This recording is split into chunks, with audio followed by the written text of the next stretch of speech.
Cruise ships are floating cities of fun, luxury, and relaxation. But behind the smiles and sunsets, they've got secrets. Secrets that can cost you comfort, money, and peace of mind if you don't know them before you board. So if you're planning your next cruise, stop scrolling. These are the cruise tricks they don't put in the brochure. Let's start before you even set sail, because your biggest mistake might happen before you ever step on board. Just like airlines, prices can change by the hour depending on demand, route popularity, and even how many times you've checked the same itinerary. Yes, they track you. So rule 1. Always search cruise prices in incognito mode. Cruise lines use cookies to inflate prices when they think you're ready to buy. And speaking of booking, here's a killer hack. Never book your cruise directly from the cruise line website unless you hate free perks. Cruise specialized travel agents often have access to the same fares plus onboard credits, room upgrades, and even drink packages.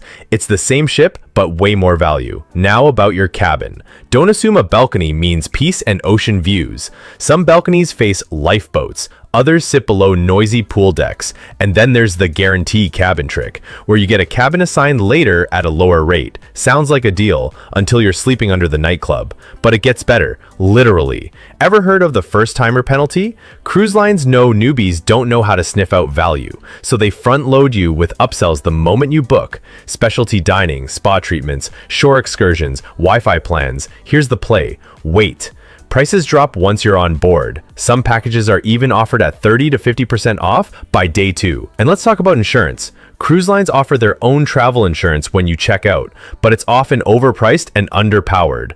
Instead, use third-party cruise-specific insurers. Look for ones that cover medevac at sea, missed ports, and prepaid excursions. Trust me, it matters. There's even a hack with payment. Some cruise lines offer price protection within a certain window. That means if the fare drops after you book, you can request the lower price or onboard credit, but only if you catch it. Set price alerts on tools like Cruise Watch and be ready to call them out. Bottom line, if you think the cruise begins when you board, you've already lost money. The real pros start saving before they pack their first Hawaiian shirt. Next up, let's talk about what actually happens when you board and how the ship is designed to guide your every move. Get ready to outsmart the floating psychology machine. Step onto the ship and something strange happens. You're overwhelmed, but in a good way. Cruise lines engineer the boarding process to dazzle you immediately. It's sensory overload by design. Music playing, welcome drinks, crew greeting you with big smiles, all while your brain is still trying to process where your cabin even is. The goal? Distraction. While you're soaking it all in, you're also being funneled past bars, upsell stations, and excursion booths. This isn't hospitality, it's strategy. Take the layout of the ship. It's a maze, on purpose. You'll rarely find a direct route from one end to the other without passing shops, casinos, or photo ops. The signage? Just helpful enough to keep you moving, but not too helpful that you skip the experience. Cruise designers call it flow manipulation. Let's talk about your cruise card or wearable wristband. It's your room key, ID, and credit card all in one. Convenient, right? But here's the psychology. When you don't handle physical cash or see numbers drain from your bank account, you spend more.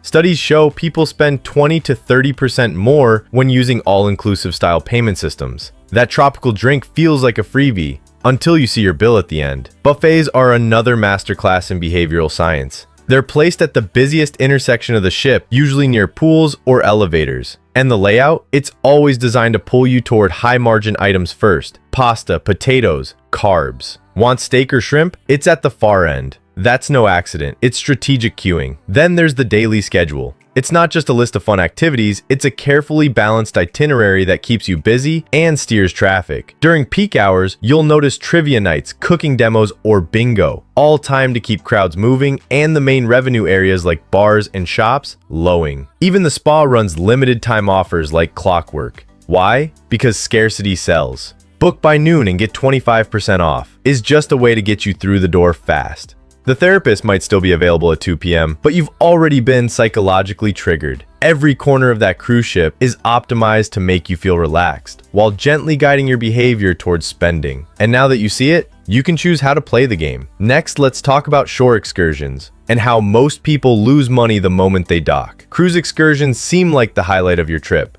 Swim with dolphins, hike volcanoes, explore ancient cities. But here's the truth. If you book through the cruise line, you're often paying double or more. Why? Because cruise lines take a hefty cut from local operators and mark it up to pad their own pockets. But you don't have to play that game. Independent excursions booked directly from local tour operators can save you 30 to 60%. Plus, you often get smaller group sizes, more personalized attention, and flexible itineraries. Just one catch: make sure they guarantee you'll be back before the ship leaves. Most reputable providers do. Cruise lines sell fear. They warn you that only their excursions are safe and guaranteed. It's psychological. But guess what? Many independent tours are run by former cruise staff who know the schedule better than the cruise line itself. And some ports don't need an excursion at all. A quick walk off the ship puts you in a beautiful beach town, market, or city center. Research in advance. Google Maps, YouTube vlogs, and cruise forums are gold mines for figuring out DIY port days. But don't get greedy. Stack too many activities or venture too far from the port, and you risk missing the boat. Literally, cruise ships will leave without you, and they're not obligated to wait. Always leave buffer time. There's also a shore excursion upsell trick on board. On day one, you'll hear about limited spots, sold-out experiences, and last-chance deals. But those tours magically have space on day 3 when they offer flash discounts. Smart cruisers, they scout, compare, and strike late. Oh, and don't forget, sometimes the best excursions are on board. When half the ship is off exploring ruins, the spa runs huge discounts, the pool is empty, and specialty restaurants offer lunch deals. Use port days strategically. Now you've saved at sea and ashore. Next, let's look at what happens when your cruise goes wrong and how to protect yourself when it does. Now you've saved at sea and ashore. What happens when the cruise dream turns into a nightmare? Medical emergencies at sea aren't just scary, they're expensive. Most ships have a small medical center, often staffed by one doctor and a nurse. A basic consultation can run hundreds. Need an IV or stitches? You're looking at thousands, and these services aren't regulated like on land. That's why cruise-specific travel insurance matters. Not all policies cover shipboard events like quarantines or medevacs. Many require you to pay up front. Some won't cover alcohol-related incidents or pre-existing conditions. Read the fine print. Pick primary coverage, always. Miss ports? It happens. Weather, strikes, mechanical failures. Unless you booked a port guarantee, you get no refund. Cruise contracts protect the line, not you. Even getting kicked off mid-voyage is fair game. If crew deems you disruptive, drunk, sick, or skipping drills, they can leave you at the next port. No refund,